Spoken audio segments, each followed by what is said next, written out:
তারেক রহমানের চেয়ে বেশি গুরুত্বপূর্ণ সেনাপ্রধানের সঙ্গে কথা বলা। তাই তারেকের ডাক পড়েনি এখনো আমেরিকায়, তবে ডাক পড়েছে তারেকের সেনাবাহিনী জেনারেলের। জেনারেল ওয়াকারুজ্জামান আজ 29শে মার্চ 2026 সকালে একটি 5 দিনের সরকারি সফরে নিউ ইয়র্কের উদ্দেশ্যে রওনা হচ্ছেন। এটি সেনাপ্রধান হিসেবে দায়িত্ব নেওয়ার পর তার দ্বিতীয় যুক্তরাষ্ট্র সফর।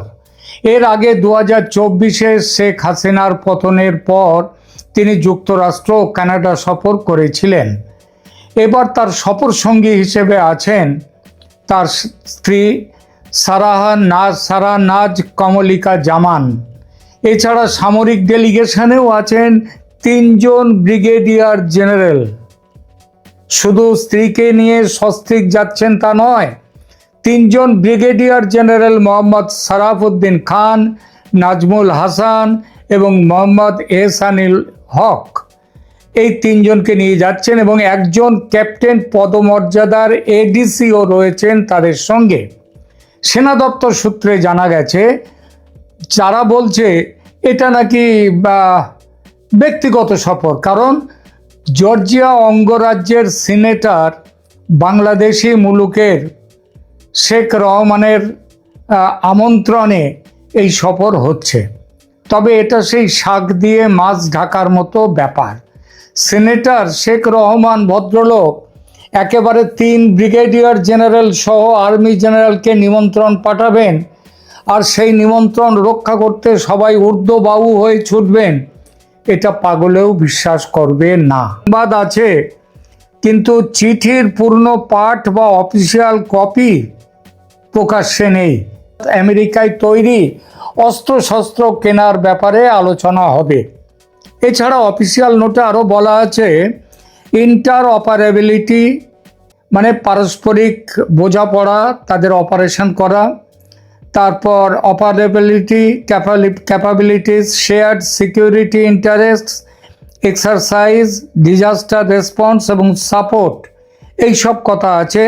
ট্রাম্পকে খুশি করা ধরনের কোনো ভাষা সেখানে নেই, কিন্তু অর্থাৎ সফরের পুরো ব্যাপারটাই রহস্যের চাদরে ঢাকা।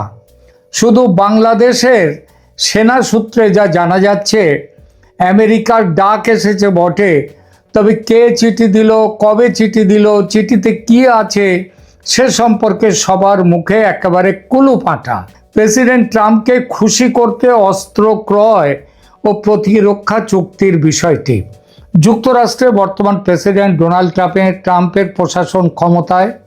2024-এ ষড়যন্ত্রমূলক অভ্যুত্থানের মূল চিত্রনাট্যকার ও পরিচালক ছিল এই মার্কিন যুক্তরাষ্ট্র এবং তাদের ডিপ স্টেট। মোহাম্মদ ইউনূস আমেরিকার প্রোডাক্ট। ইউনূসের 1.5 বছরে বাংলাদেশ কার্যত আমেরিকার উপনিবেশ হয়ে উঠেছিল। তারপর বাংলাদেশে গত ফেব্রুয়ারিতে অনুষ্ঠিত নির্বাচনে তারেক রহমানের নেতৃত্বাধীন বিএনপি সরকার ক্ষমতায় এলো।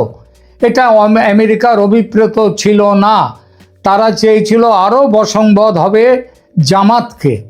এ খবর দিয়েছে আমরা নেই, এটা দিয়েছে স্বয়ং ওয়াশিংটন পোস্ট।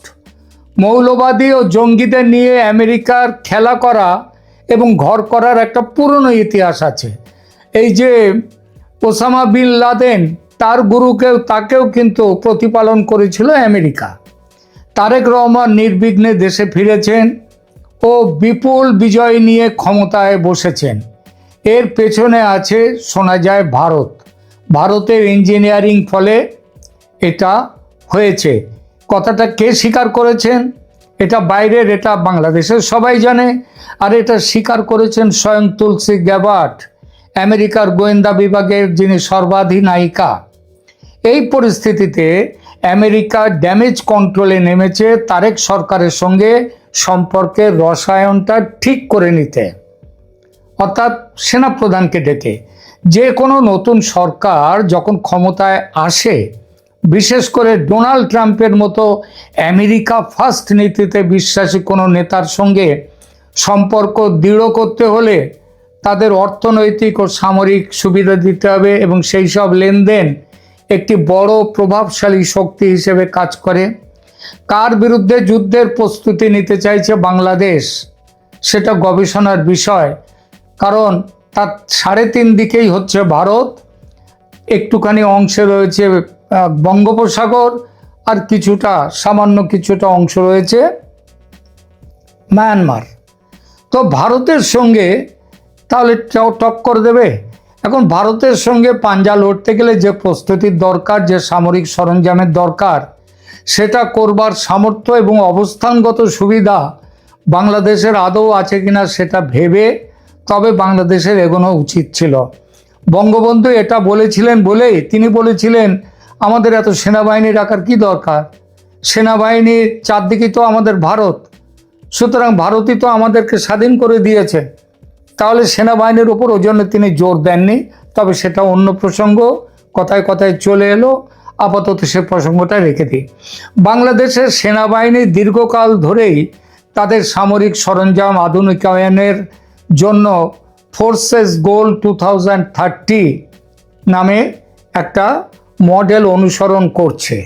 এই সফরের মাধ্যমে মার্কিন অত্যাধুনিক প্রযুক্তি বা হেলিকপ্টার ক্রয়ের আলোচনা গতি পেতে পারে, যা দুই দেশের সামরিক সম্পর্ককে নতুন উচ্চতায় নিয়ে যাবে।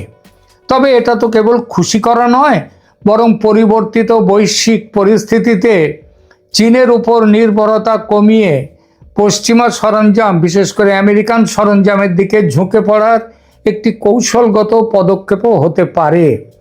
আর চীনের সঙ্গে লেনদেন যে করা যাবে না, সে চুক্তি ইউনূসের আমলে তো, গোপন চুক্তি ইউনূসের আমলে তো হয়েই গেছে। চট্টগ্রাম বন্দর ও মানবিক করিডোরের ব্যাপারে তার ঘোর বিরোধিতার কথা ইতিপূর্বে সেনাপ্রধান বারবার বলেছেন।